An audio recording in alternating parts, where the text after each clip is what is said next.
Pai, nós te adoramos, bendizemos o teu santo nome, declaramos que tu és maior, que não há trono maior do que teu trono, não há reino maior que teu reino. Usa-me neste momento, através da tua palavra, através da adoração do âmago do meu coração, do mais profundo da minha alma, em nome de Jesus, amém. Fala, meu querido, tudo bem? A palavra do Senhor diz em Apocalipse 5 o seguinte: e vi na destra do que estava sentado sobre o trono um livro escrito por dentro e por fora, selado com 7 selos. E vi um anjo forte bradando com grande voz: quem é digno de abrir o livro e desatar os seus selos? E ninguém no céu, nem na terra, nem debaixo da terra podia abrir o livro, nem de olhar para ele. E eu chorava muito, porque ninguém fora achado digno de abrir o livro, nem de ler, nem de olhar para ele. E disse-me um dos anciãos: não chores, eis aqui o leão da tribo de Judá, a raiz de Davi, que venceu para abrir o livro e desatar os seus 7 selos. E olhei, e eis que estava no meio do trono um dos 4 animais viventes, e entre os anciãos um cordeiro, como havendo sido morto, tinha 7 pontas e 7 olhos, que são os 7 Espíritos de Deus enviados a toda a terra. E veio e tomou o livro da destra que estava assentado no trono.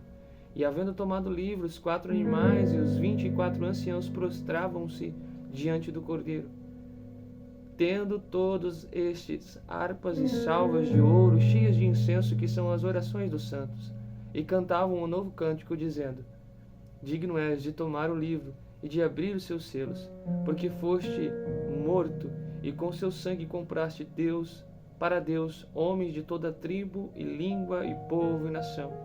E para o nosso Deus os fizeste reis e sacerdotes, e eles reinarão sobre a terra. E olhei e ouvi a voz de muitos anjos ao redor do trono, e dos animais e dos anciãos, era o número deles milhões de milhões, milhares de milhares, e com grande voz diziam: digno é o cordeiro que foi morto de receber o poder e riquezas e sabedoria e força e honra e glória e ações de graças.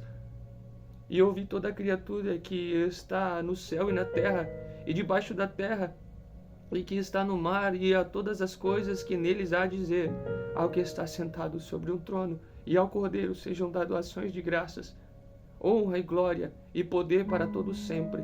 E os 4 animais diziam: amém. E os 24 anciãos prostravam-se e adoravam ao que vive para todo o sempre. Nós já conhecemos essa passagem. Eu me pego imaginando, quando li esse texto, logo após Jesus ter sido crucificado. Então eu fico imaginando que em espírito ele desce lá ao inferno, toma a chave do inferno e da morte. E enquanto neste momento todos lá no céu estavam, como nesse texto, se entreolhando, e como diz João ali, e eu chorava muito em visão, Deus lhe mostrando em visão, porque não tinha ninguém que podia abrir esse livro, que havia 7 selos. Mas enquanto eles perguntavam entre si: quem será que pode? Quem que vai abrir esse livro? Então Deus se levanta e brada do trono e diz: eis aí o Cordeiro que tira o pecado do mundo. Eis aí o que é digno de abrir o livro. Foi com preço de sangue, com preço de suor, de dor. Por isso ele é digno de abrir o livro, um homem que não teve pecado. Então, mediante esse texto, um dia eu estava aqui em casa, na minha mesa, ensaiando para tocar na igreja, e Deus me deu um refrão, e eu comecei a cantar e orar com Deus. Deus me deu um refrão, Deus me tomou.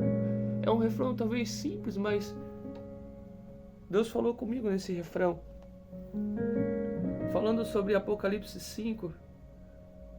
Eu gostaria de compartilhar com você.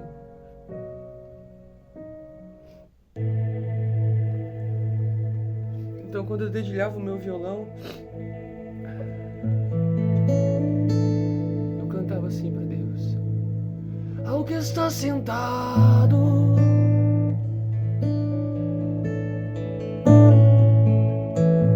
em um sublime trono,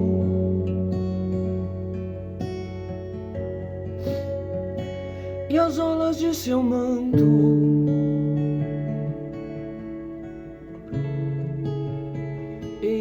toda a terra.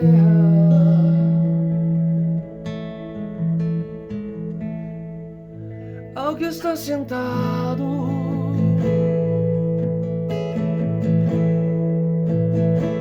em um sublime trono,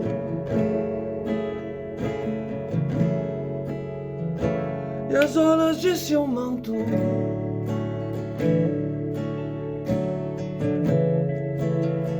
enchem toda a terra.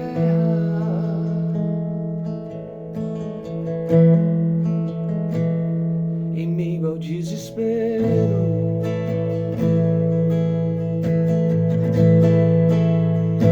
todos se perguntavam: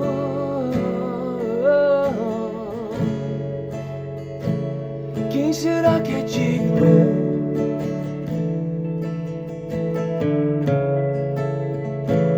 de abrir o livro?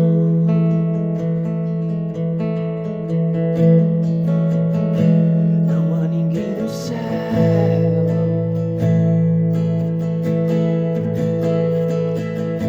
não há ninguém na terra, não, nem debaixo da terra.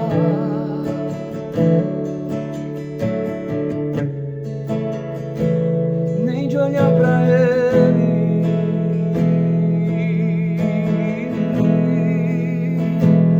Ao que está sentado, ao que está sentado em um sublime trono, em um sublime trono, e as orlas de seu manto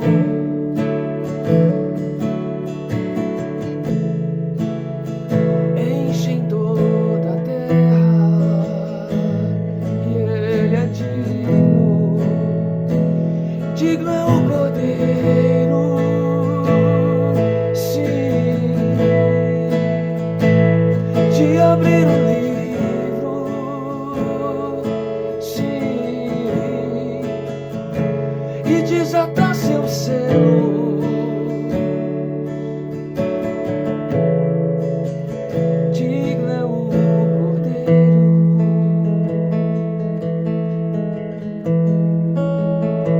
Em meio ao desespero,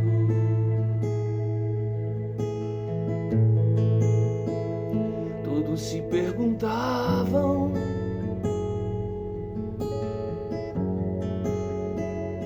quem será que é digno de abrir o livro e desatar seu selo?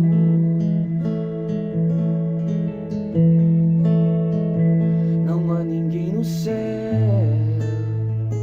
não há ninguém na terra, não há, nem debaixo da terra.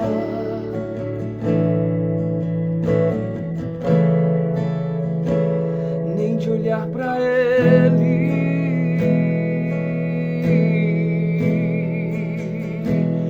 Ao que está sentado, ao que está sentado em um sublime trono, em um sublime trono, em um sublime trono, e as orlas de seu manto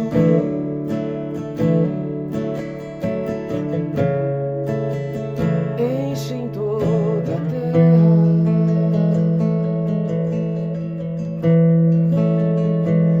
Digno é o Cordeiro, sim, de abrir o livro, sim,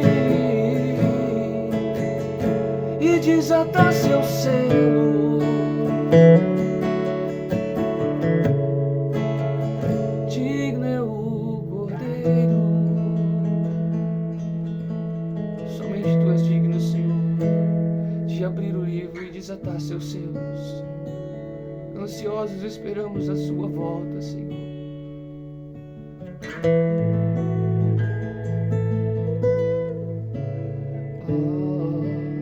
Porque Jesus me ama.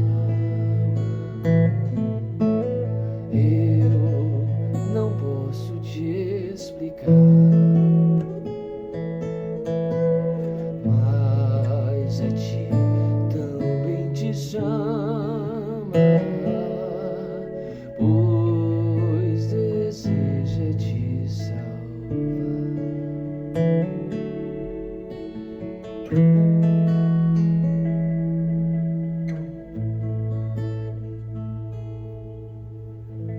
Gostaria de compartilhar uma palavra com você que se encontra, uma passagem na verdade já conhecida, em Gênesis capítulo 13, verso 18, que diz assim: E Abrão armou as suas tendas e veio e habitou nos carvalhais de Manre, que estão junto a Hebrom, e edificou ali um altar ao Senhor.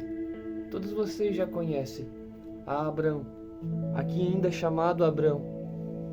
Deus lhe fez uma promessa. Abrão habitava com seu pai Tera ou Terá, como alguns dizem, em Ur dos Caldeus. E Abrão era rico, só que Deus tinha uma promessa. Qual era a promessa? Para que Abraão fosse próspero. E prosperidade difere de riqueza, porque prosperidade é se sentir feliz com aquilo que tem, é ir para um novo nível, para um nível mais profundo em Deus. Então, vocês já conhecem, Deus fala para ele: sai da tua terra, da tua parentela e vai para a terra que eu te mostrarei. Então diz a palavra que Abrão sai errante, acredita no que Deus lhe prometeu, sem saber para onde ia, confiando naquilo que Deus lhe falou. Assim temos que ser nós, quando Deus nos dá uma palavra. Talvez, como no vídeo anterior eu disse, o marido de Ana, Eucana, achou que Ana tinha tudo que ela tinha e era feliz, mas a verdade ele até lhe pergunta: não sou eu melhor do que 10 filhos? E Ana não era, na verdade, feliz. Ela queria ter um filho. E Deus então lhe abre a madre, lhe concede um filho.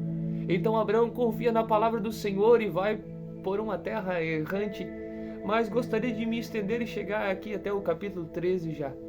Ali, se voltarmos um pouco, vai falar que os pastores de Ló começam a brigar com os de Abraão, porque ambos estavam muito ricos. E as suas riquezas, devido às suas riquezas, os pastores começam a brigar entre si. E o que me chama a atenção é que Abraão, mesmo sendo líder do clã, vai chegar em determinado texto que vai dizer: não briguemos nós. A verdade é que Deus mandou Abraão sair da sua terra e não levar seu sobrinho Ló, mas ele leva mesmo assim. E Ló representa as pessoas que andam de carona, que ouvem e acham bonito o milagre, que veio alguém receber uma palavra, acham bonito, pessoas se emocionando, vão sempre de carona. E Abraão representa as pessoas que pagam um preço, pessoas que carregam a presença do Senhor nos ombros, a arca do Senhor com um peso. E eles começam a brigar devido às suas riquezas. Então Abraão, líder do clã, que me chama a atenção, ele diz: não briguemos nós, ó Ló. Se escolheres a direita, eu vou para a esquerda, e se escolheres a esquerda, eu vou para a direita. Ele poderia muito bem ter escolhido o lugar para onde ele queria ir. Abraão poderia ter ido, porque ele era líder do clã.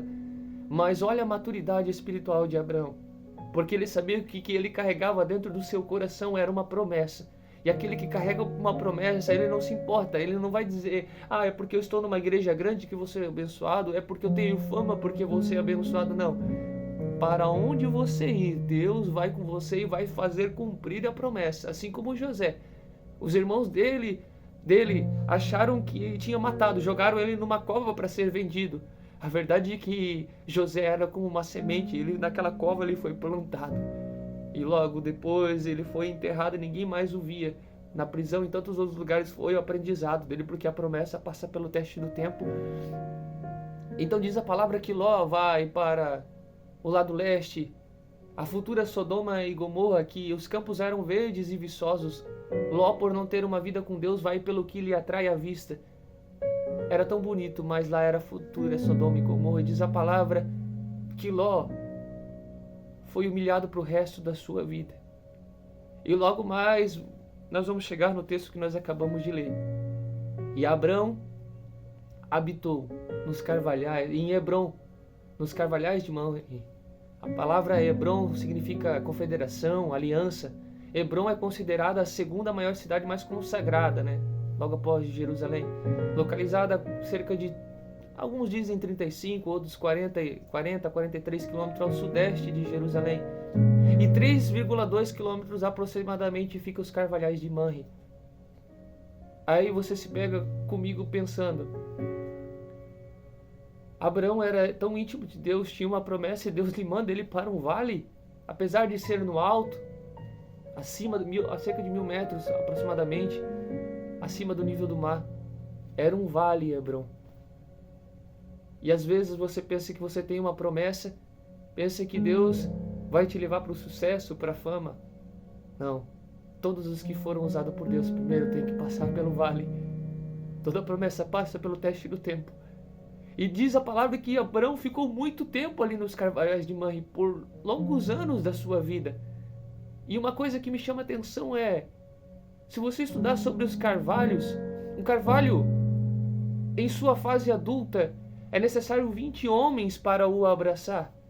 Demora cerca de 100 anos para chegar em sua fase adulta, mas quando ele chega em sua fase adulta, as suas raízes são tão profundas que é difícil de arrancar o mesmo. Pode vir tempestade, tanto que os meteorologistas usam os carvalhos para medir as tempestades, porque é muito difícil uma tempestade arrancar um carvalho. Então, por longos anos, Deus faz Abraão habitar ali, no vale de Hebron. O vale, ou deserto, como alguém preferir dizer, até mesmo essa palavra no hebraico é interessante, deserto, midbar.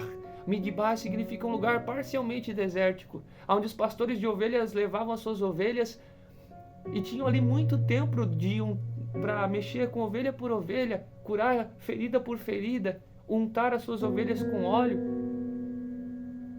Eles passavam óleo na cabeça das ovelhas, porque pousava mosca. A mosca às vezes entrava nos narizes das ovelhas e elas batiam a cabeça contra a parede e acabavam morrendo porque ficavam agoniadas com moscas dentro dos narizes. A mosca fala de demônios. Por isso, a unção do óleo. E óleo se adquire como orando, jejuando, buscando a presença do Senhor. Quanto mais você ora, mais você é ungido. E quanto mais nós deixamos, às vezes não está no deserto, depende do deserto de cada pessoa, claro. Há momentos na nossa vida, é de ciclos. É como as estações do ano. Nós acabamos de entrar na primavera. Acabou o inverno, então entra a primavera. Com Deus funciona da mesma maneira, de ciclo em ciclo. E às vezes Deus está nos levando para um vale, para um midbar de Deus. Porque quando nós falamos de deserto, para nós brasileiros, nós pensamos no deserto do Saara, onde não tem nada. Mas a verdade é que essa palavra no original é midbar, um lugar parcialmente desértico. Então que deixemos nós ser trabalhados por Deus no deserto, no vale. Então os carvalhos dizem algo para nós. Fala sobre constância. Sermos firmes, às vezes o meu e o teu ministério vai demorar para acontecer, mas é algo sólido. Quando olhamos para a história de Jó, parece que ele apanhou a vida inteira, mas a verdade é que o sofrimento dele só durou 1 ano e pro resto da vida ele viveu bênçãos. Mas as pessoas ficam apegadas daquilo que Jó sofreu. Você fica apegado no sofrimento que você está sofrendo agora, isso vai passar. A luta ela não é eterna, ela é transitória.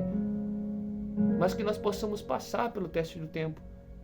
E olha que Abraão fez, vocês já conhecem, Deus fez o quê? Tirou ele, levou ele para o vale. E lhe prometeu quem? Isaac. Só que no meio do caminho, Abraão deu ouvidos a Sarai. E duvidou no meio do caminho. E se deitou com Agar e teve Ismael. Deus deixou de abençoar Ismael? Não, Deus abençoou Ismael. Só que o planejado era Isaac. Deus permitiu. Existe o permitido e o planejado. Duas palavras parecidas, porém distintas. Às vezes Deus permite algumas coisas que você tanto pede, mas o planejado de Deus é outra coisa. Às vezes demora um pouco mais, porém vai ser constante e nada vai lhe derrubar. Vai ser firme o teu sonho, aquilo que Deus colocou em teu coração. E assim como no vídeo anterior também disse, para frente Deus pede o que para Abraão? Seu filho Isaac, o que ele mais amava. Recentemente eu fui pai. Minha filha vai fazer quase 6 meses. E pela manhã, quando eu olho para ela, ela sorri para mim, coisa mais linda do mundo. Aí eu lhe pergunto, Que pai que está assistindo esse vídeo teria coragem de dar o seu filho? Ninguém. Mas a palavra do Senhor nos mostra esse amor. O amor de Deus. Deus deu o seu filho, Jesus. Quem é digno de abrir o livro? Ele. Ele sofreu por mim e por você.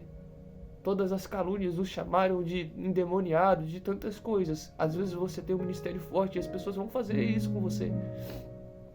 Vão até mesmo chamar de endemoniado ou de louco nos teus sonhos. Assim como Eucana falou para Ana, eu não sou melhor do que 10 filhos. A verdade é que ninguém sabe do que se passa no teu coração. Somente Deus. Mas tu, entrando no teu quarto, fechando a porta, e teu pai que te veio oculto vai te recompensar publicamente. Guarde as tuas lágrimas para ele. Aguarde e espere o momento. Está chegando o teu momento, é chegada a tua hora. Quando Jesus começa a pregar e falar sobre a parábola do semeador, ele pega um barco e se retira para o mar. O barco fala de ministério. Deus se retira sobre as águas. As águas representam o Espírito. Deus em Espírito vai levar o teu ministério para longe. O teu ministério vai se tornar público, diz o Senhor. O teu ministério nesses dias vai se tornar público. É como a última semente que caiu em terra fértil. Diz a palavra que ela cresceu a 30, a 60 e a 100 por um. Que Deus te abençoe. Mas guarde, fique em silêncio. Quer ser rico, quer ser próspero, não conte teus sonhos para ninguém. Guarde só para você e Deus. E Deus, no tempo certo, vai te exaltar. Que nós possamos ser com Abraão, disposto a dar mesmo o sonho que ele mais queria. Então ele foi pai de um filho que se chamou Isaac, e diz a palavra que ele o amava tanto. Mas mesmo assim, Deus lhe pediu e ele abriu mão. Tá bom, Senhor? Então ele diz, fiquem aqui que eu vou ali adorar. E ele vai, vocês já conhecem, diz que o anjo do Senhor trouxe ali um carneiro e ele não precisou sacrificar Isaac. Deus só queria provar o seu coração. Deus só quer provar o teu coração. Que você esteja disposto a dar tudo que você tem. Tudo que eu digo assim, o sonho mais íntimo do teu coração. Que Deus te abençoe com essa palavra. Que você seja como Abraão. A promessa cumpriu na vida de Abraão, mas precisou passar pelo teste do tempo, até que se cumprisse na vida de Abraão. Que Deus abençoe a tua vida. Sejam cheios do Espírito Santo. Pai, em nome do teu Filho Jesus. Se alguém está aí do outro lado, está triste, desanimado, quer desistir da promessa que Deus fez, de ser um grande pregador, um grande ministro de louvor, um grande teólogo, um grande professor, eu não sei qual é a profissão que o Senhor lhe designara, seja advogado, médico, eu não sei, mas que ele possa esperar o tempo de ser exaltado. Ajude, Senhor, a tua palavra diz, Abacuque orou, aviva a tua obra no meio dos anos. É porque no meio dos anos a gente fica fraco, a gente desanima, por isso eu profetizo agora força para aqueles que ouvem essa palavra, em nome de Jesus. Sejam cheios do Espírito Santo.